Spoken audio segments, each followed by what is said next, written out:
Risas entran al aire, señor. 11:15. No sé de qué se ríen. La verdad, el país se prende fuego. Bueno, ya. El mundo está de luto y ustedes se ríen. Pasa que acá, yo le voy a contar a Gabriel, Sí. y le vamos a contar a la audiencia, se hacen algunas preguntas un poco insólitas fuera del Ajá. aire. ¿Sí? Ujú.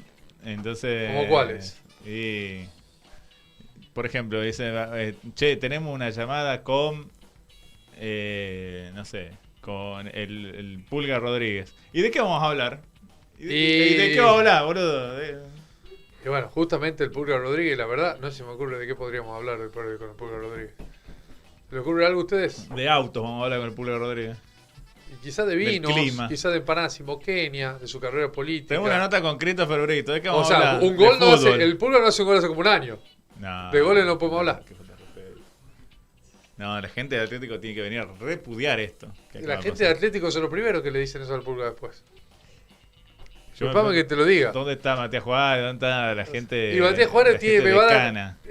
dar. Cuento hasta 3 y Matías Juárez, que es fanático de Atlético, va a poner en el chat de YouTube que tengo razón. A ver, cuente. 1, 2, 3. Tiene razón Gabriel, dice en el chat No, de YouTube. mentira, está mintiendo Ahí está. vilmente. Está mintiendo totalmente. No tengo ninguna duda Mentiroso. que va a poner eso, ¿eh? Más allá de que sea una irreverencia a mi parte, el Pulga Rodríguez es uno de los mejores jugadores de la historia del fútbol tucumano, sin dudas, pero, Sí, no juega tampoco, ¿no? No lo hacen jugar. claro, se enojaban porque no lo hacía jugar el Colorado y tampoco lo hace jugar el Pusineri. San Lucas Pusineri. Juega Atlético 3 partidos en una semana probablemente, ¿no? Hablando del decano. Y juega lunes, miércoles, domingo. Claro. Con suerte el domingo. Sí, quizá el sábado. Quizá el lunes si no juega por nada, también, ¿no? Para Claro. darle un poco de descanso, decir, bueno, la definición es el domingo de los clasificados y si Atlético no tiene chances todavía a esa altura, ya no tiene chances, puede pasar que, bueno, que digan, juegue el lunes, juegue tranquilo, la última fecha. ¿Contra quién es la última? ¿Tenés ahí a mano? La última Porque fecha queda de Godoy Cruz, el torneo Independiente nacional. y la última de Atlético. Hay que ver contra quién juega, porque aunque Atlético no tenga chances, puede pasar que el rival sí tenga chances.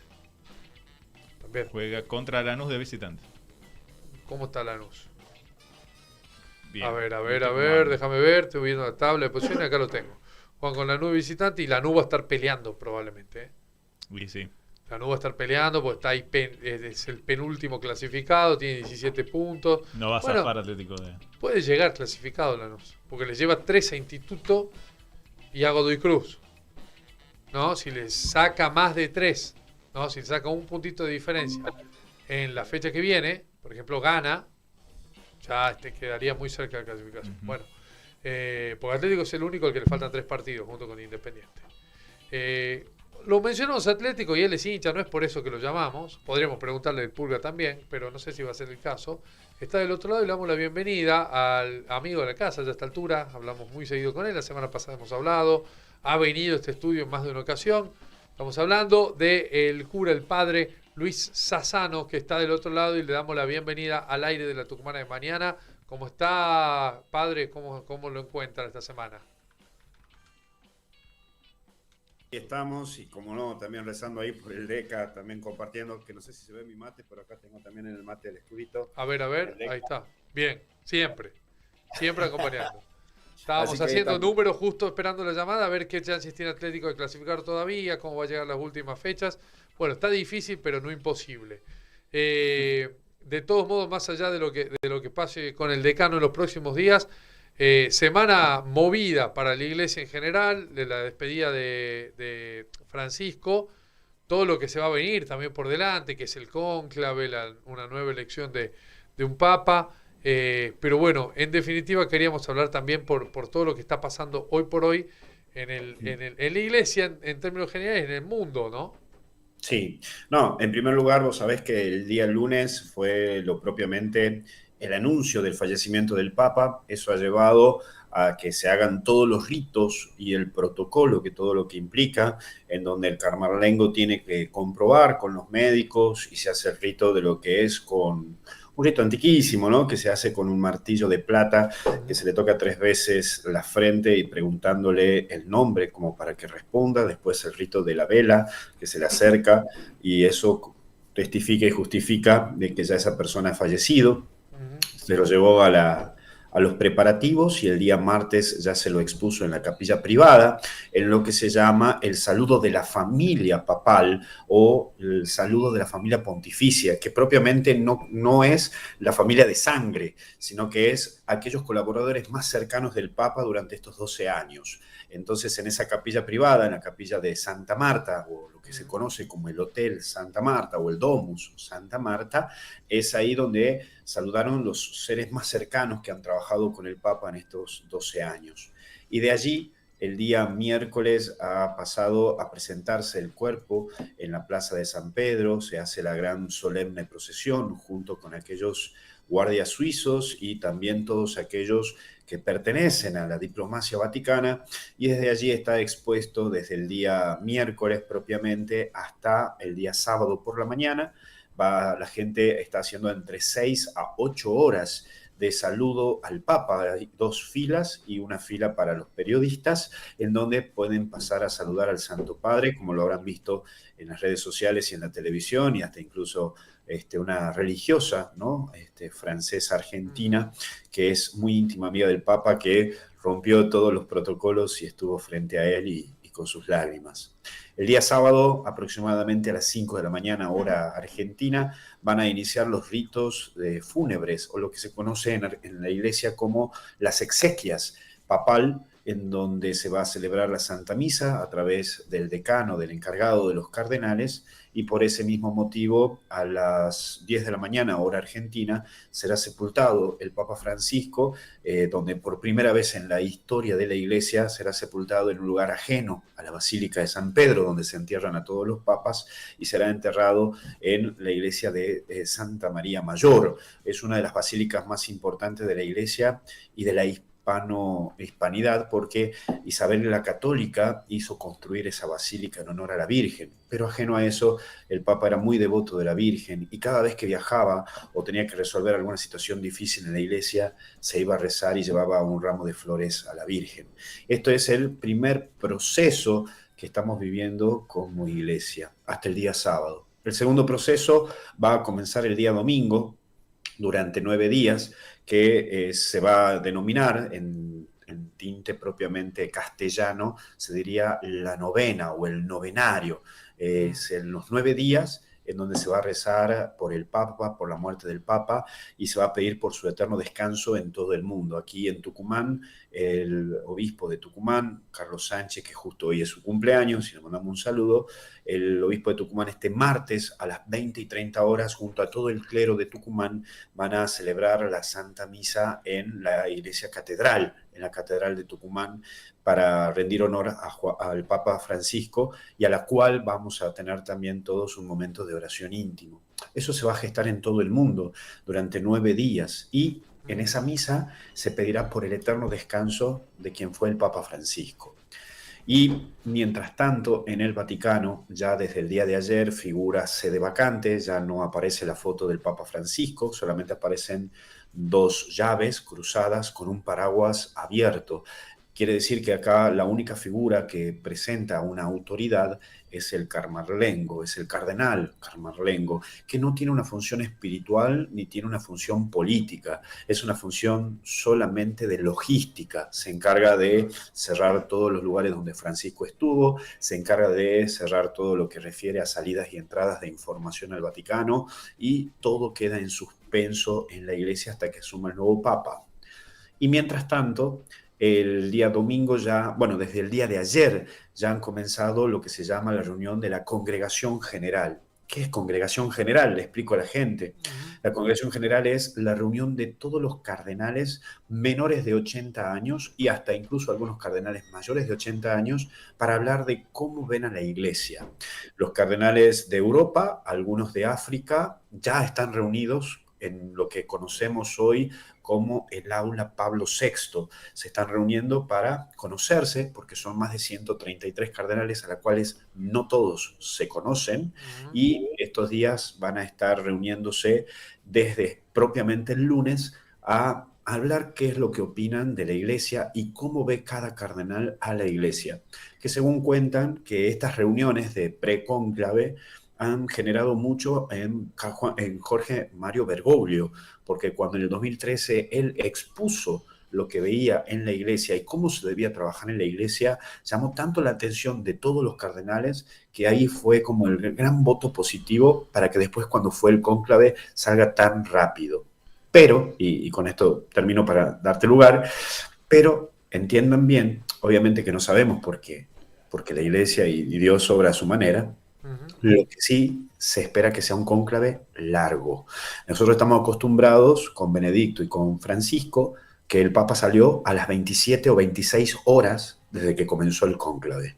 Hoy se está hablando, por la cantidad de número de cardenales, se está hablando que puede durar entre 3 a 4 días. Claro, en ese sentido puede cambiar. Sí, padre, yo le quería preguntar justamente sobre esto, sobre el cónclave y sobre el después de Francisco.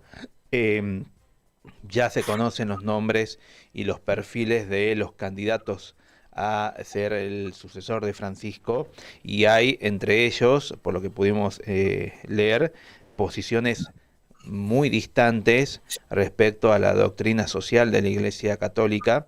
Preguntarle si usted cree que el nuevo Papa, si puede existir una continuidad de lo que ha sido el papado de Francisco, o si el sector más conservador o ortodoxo de la Iglesia se va a imponer para retroceder en cuanto a algunas de las políticas que ha llevado adelante Francisco como Papa.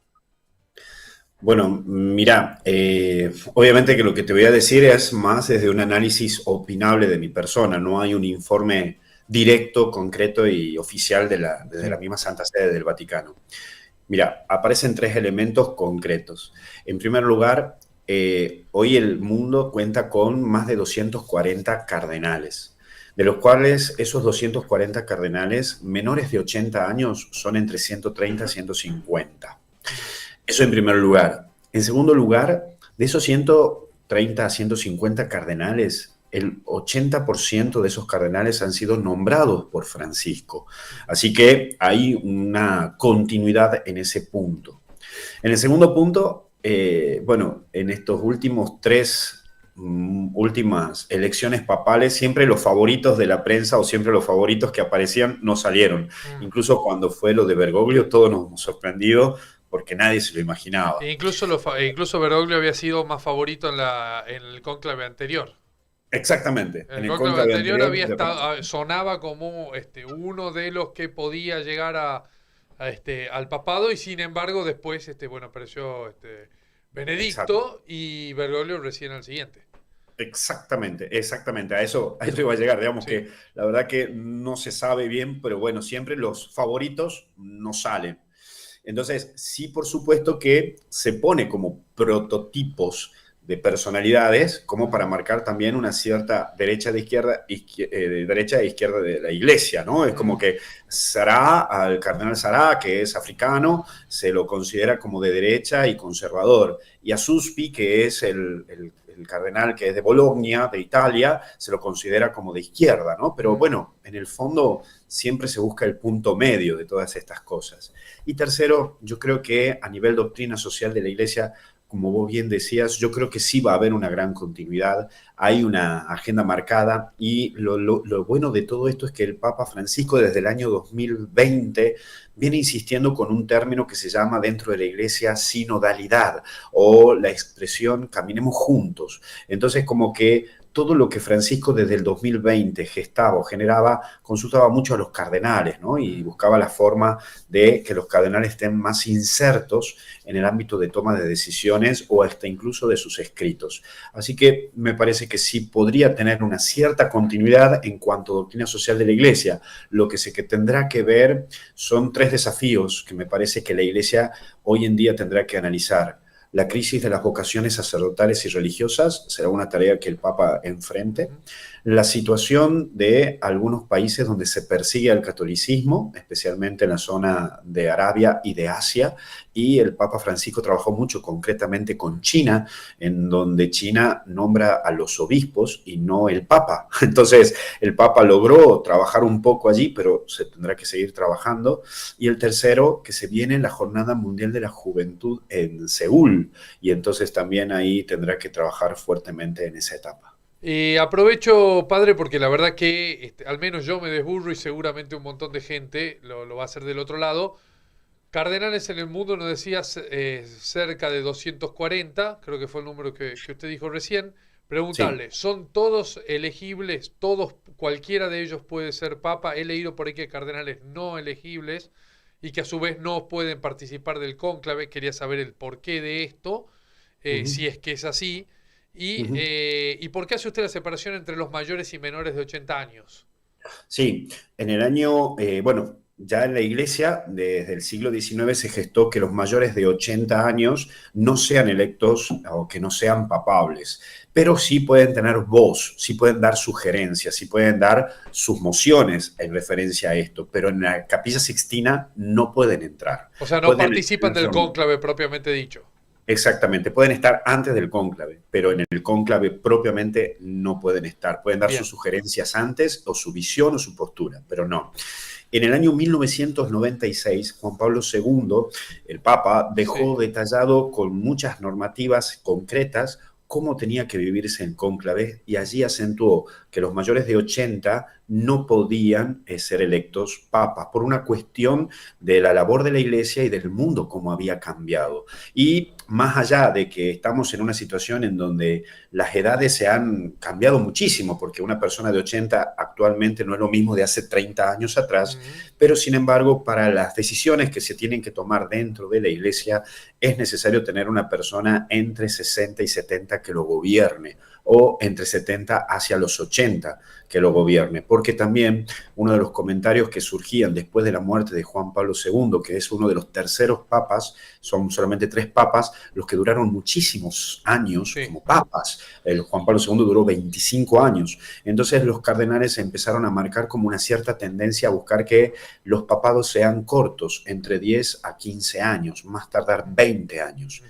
Pero bueno, todo esto es algo que te lo puedo expresar como logística, pero en el fondo el Espíritu Santo es el que elige y capaz que eligen uno de 50. Claro. Pero hay una tendencia a elegir entre 60, 70, 70, 80, no menores de 60. Es un poco Claro. difícil que salga un cardenal menor de 60 años de vida, que los hay, porque Francisco nombró cardenales menores de 60 años, pero el rango está entre 60, 75, 79. Bien. Ese es un poco el rango que se apuesta. Y ese es el único, cuando uno ve que hay un cardenal no elegible, es porque tiene más de 80, básicamente. Sí, por ejemplo, acá en Tucumán, que lo tenemos al Villalba. cardenal Villalba, que tiene 90 años de vida. Él puede dar sugerencias, puede dar su postura, puede dar su visión, pero no puede entrar a la Capilla Sixtina. Hoy Entre Argentina tiene 4 cardenales, 5, ¿no? En total tenemos Ah, 7 cardenales, pero de bien. los cuales van a entrar a la Capilla Sixtina son 4. Es el obispo de Córdoba, Monseñor Rossi, el obispo de Buenos Aires, que ya es emérito, que se jubiló. Acuérdate que los curas, en todo rango que tengamos, menos el Papa, todo rango que tengamos curas, a los 75 años nos jubilamos, en la función que estemos. Serás cura, serás obispo, serás cardenal, Cardenal. 75 años nos tenemos que jubilar, presentar nuestra renuncia al Papa. El Papa es el único que no puede renunciar a los 75, excepto que él quiera, como pasó Ajá. con Benedicto XVI. ¿Y qué pasa con estos curas jubilados? ¿Puede ser papa? ¿El cardenal que es emérito? Exactamente. Puede ser. Este caso concreto de Monseñor Poli, él es emérito, es decir, está jubilado de Sí. Buenos Aires, pero puede ser electo y va a ir a elegir, porque Mm. tiene 77 años. Entonces sí va a votar y va a participar. Entonces está Poli, está el de Córdoba, Rossi, está el de Santiago del Estero, que es uno de los últimos nombrados por el Papa Francisco, lo nombró en diciembre. Recuerden que el Papa Francisco hizo esa gran jugada de que declaró que ya no sea Buenos Aires la sede de la Iglesia Católica como catedral matriz, sino que sea Santiago del Estero. Y lo hizo nombrar al obispo de Santiago del Estero cardenal.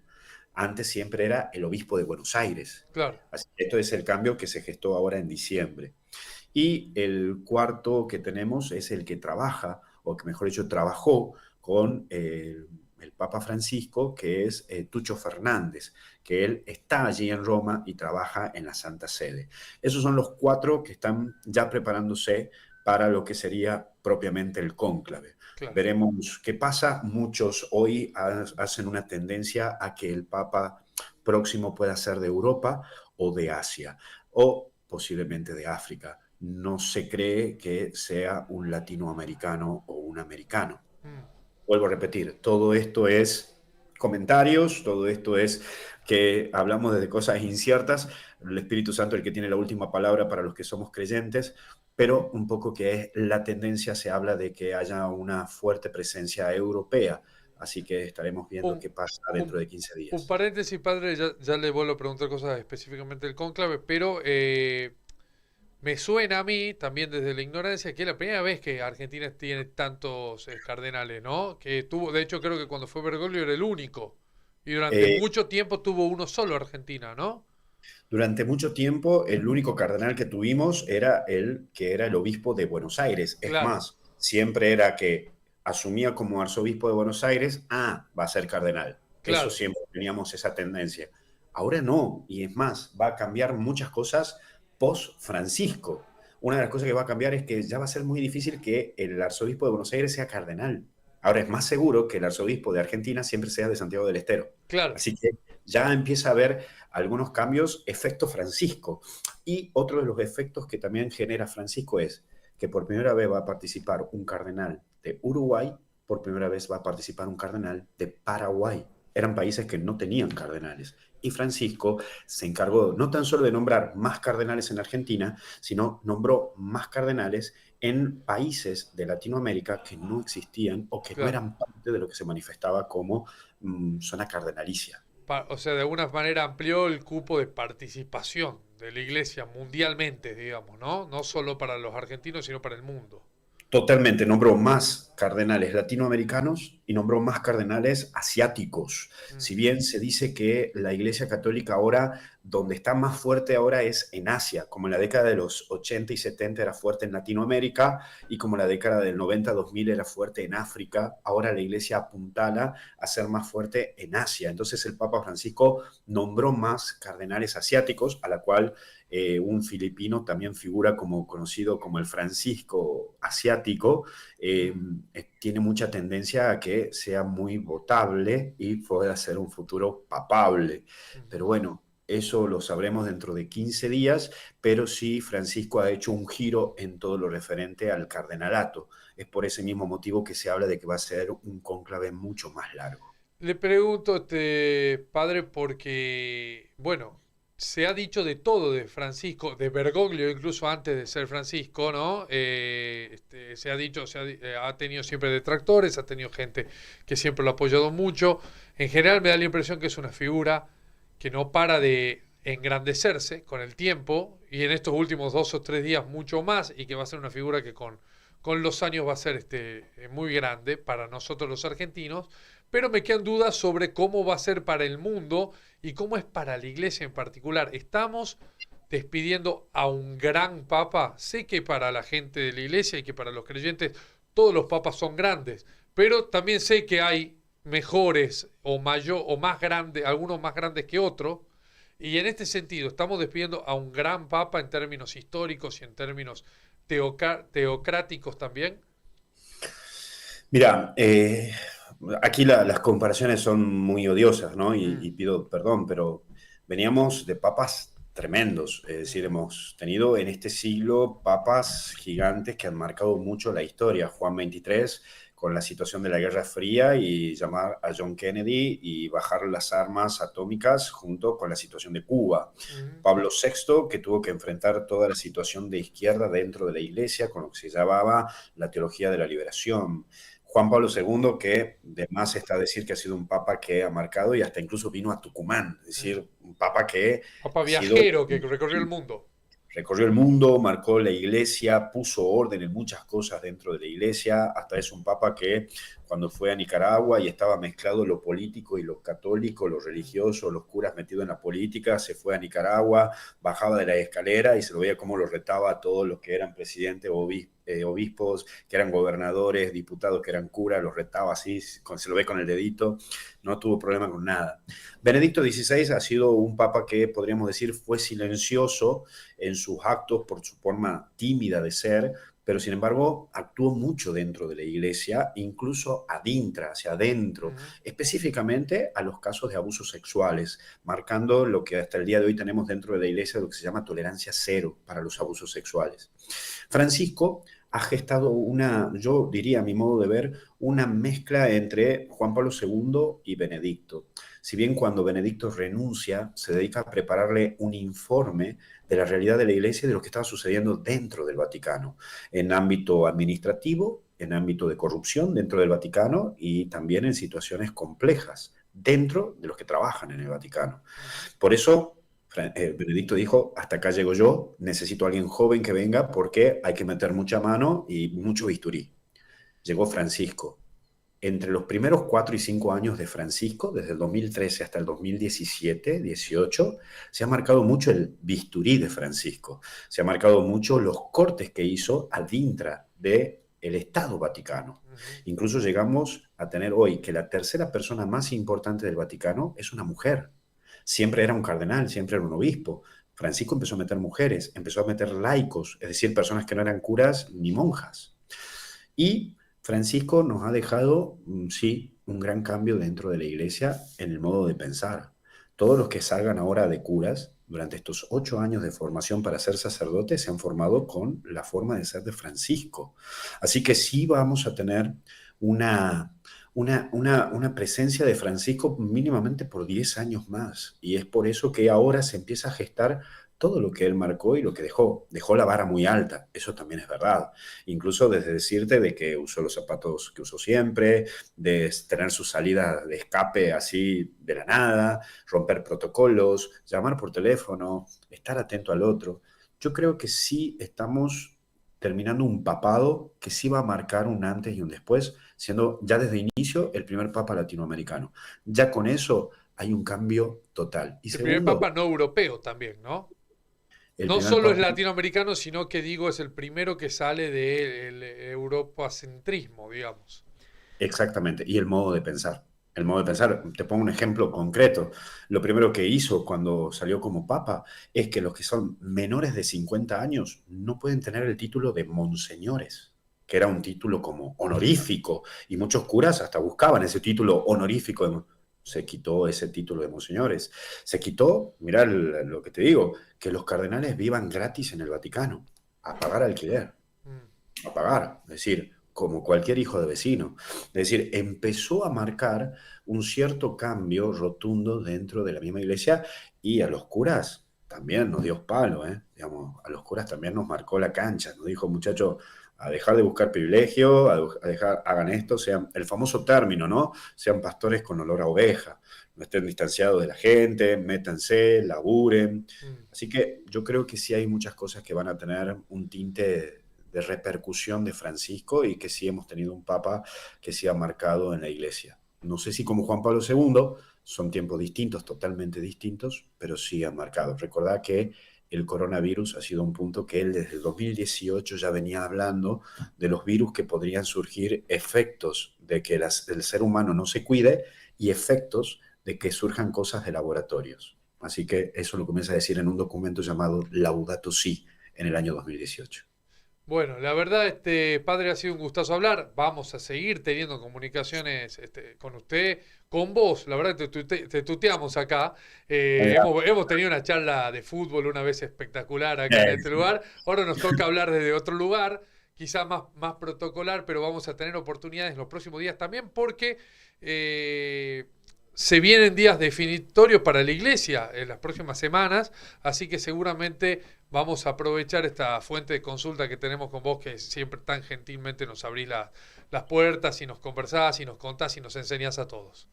Bueno, muchas gracias. Aprovecho y discúlpame que tire el chivo en mis redes sociales, Misioneros Digitales Católicos, MDC. Desde el día de hoy comienza una catequesis de 15 días explicando cada paso de lo que va a ser el cónclave y desde el momento del entierro de Francisco voy explicando cada paso en un minuto, cada día, voy explicando cómo va a vivir la iglesia todos estos Bien, días. a ver, la red social, ¿cómo es? Repetime, Instagram. Misioneros Digitales Católicos, Facebook, Instagram, YouTube, TikTok, Snapchat, pueden Todas. buscarlo por ahí y Perfecto. ahí en el canal de WhatsApp, así que ahí pueden encontrar los videos donde voy a ir explicando los pasos que van a empezar a seguir la iglesia desde el entierro de Francisco el día sábado. Te vamos a seguir porque la verdad que va a ser va a ser un aprendizaje, va a ser seguramente muy pedagógico y muy interesante. Gracias, estamos en contacto. Que terminen bien, nos vemos, buena Hasta luego. jornada. Chao. Luis Sassano, nuestro cura amigo, la verdad que siempre nos cuenta un montón de cosas, nos ha enseñado mucho sobre lo que dejó Francisco, lo que está dejando todavía, el legado que va a perdurar, nos dijo por lo menos por 10 años. Vamos a ver el legado de Francisco palpable en la iglesia y vamos a tener, por supuesto, dentro de poquito nuevas oportunidades de hablar con él. Se vienen cónclaves, se vienen nuevos momentos definitorios para la iglesia, por supuesto. Vamos a ver qué pasa, es cierto lo que él decía, a veces la prensa, hay mucho lobby, sabemos cómo funcionan también los intereses en este tipo, a veces hay lobby de gente interesada, vaya a saber por qué, uno a veces no termina de desentrañar cuáles son los intereses reales detrás de los lobbies, pero sí dice, che, que hacen sonar, ¿será porque de verdad suena o porque a alguien le interesa que suene? En definitiva, lo que ha pasado últimamente, y lo dijo Sassano, es que aquellos que más sonaban, yo recuerdo, se hablaba mucho del Papa, del cardenal de Brasil, para las últimas, para el último cónclave, terminó consagrándose Francisco. En las anteriores, en el anterior cónclave se donaba mucho Francisco, Bergoglio en ese momento, y terminó ganando Ratzinger. Bueno, nunca se sabe, en definitiva. Lo vamos a ir viendo. Yo imagino, porque simplemente es gratis imaginar, que bueno, si quizás la iglesia está tratando de llegar cada vez con más fuerza a Asia, que es el continente donde históricamente menos influencia tuvo y donde más gente vive en el mundo, ¿no? Donde solo dos países concentran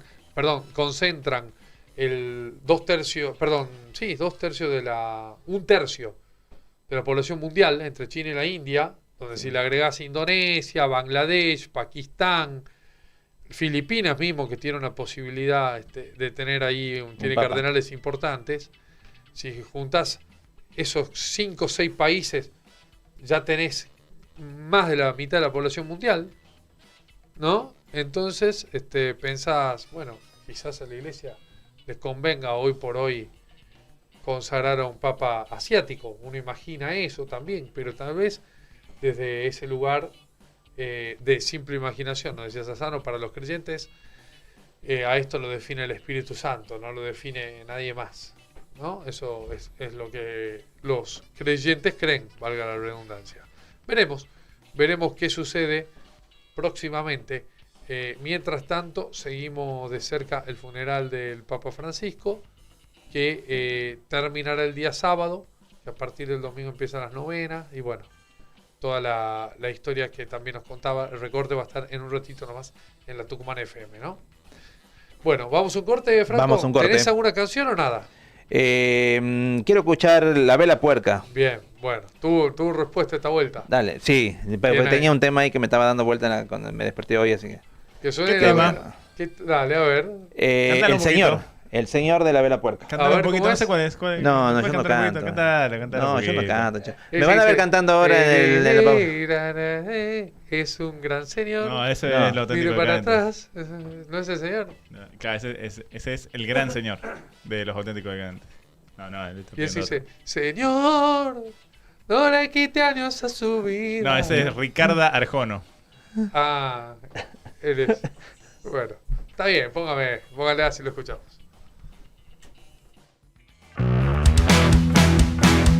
La última joda la paga el Señor, que le